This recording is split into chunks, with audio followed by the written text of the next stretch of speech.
Flying has been a part of my life for as long as I can remember. Going to air shows, sitting in huge flying machines with my dad, and eventually showing my younger brother around different airfields became some of the fondest memories I had in my life. My father, currently a pilot of 22 years, loved everything about aviation, and I was lucky enough to share that love with him as I grew older.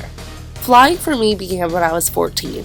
Of course, both my brother and I had flown with my dad for years, but my official flight training began when my dad gave me flight lessons for Christmas one year. I was so excited to begin training, and even more excited that I was going to be training with my father's flight instructor, Richard Pock. Mr. Pock was an incredible pilot, with years of experience in the Air Force and as an instructor. We grew very close through the many pre-flight checklists, in-flight procedures, and my inability to land smoothly.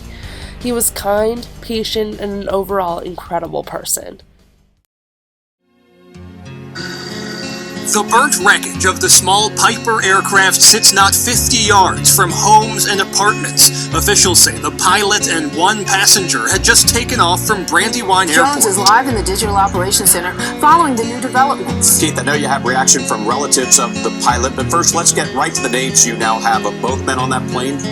That's right, the first one there, police identifying him as 67-year-old Richard Pock from Westchester. The second, 64-year-old Joseph Dealey. Both the pilot and passenger were killed on impact. My heart broke.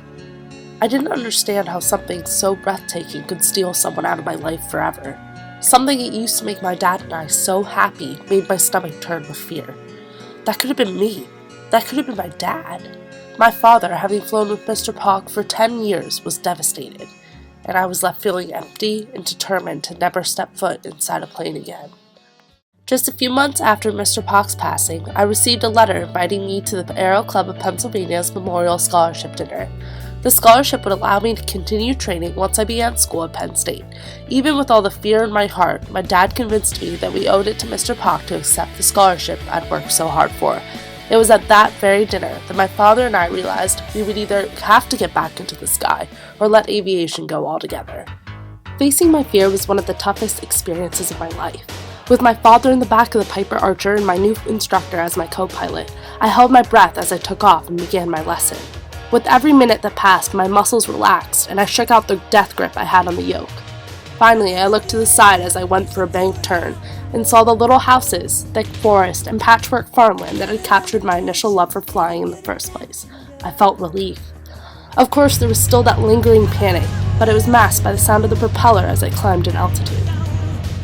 Once I touched down from a somewhat rocky, out-of-practice landing, I knew that returning to what I loved was the right thing to do.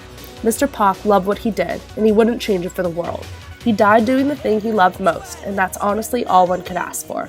If I hadn't returned to flying, I know I would have missed out on incredible experiences, including flying over the beautiful Happy Valley. Don't let fear get in the way of doing what you love.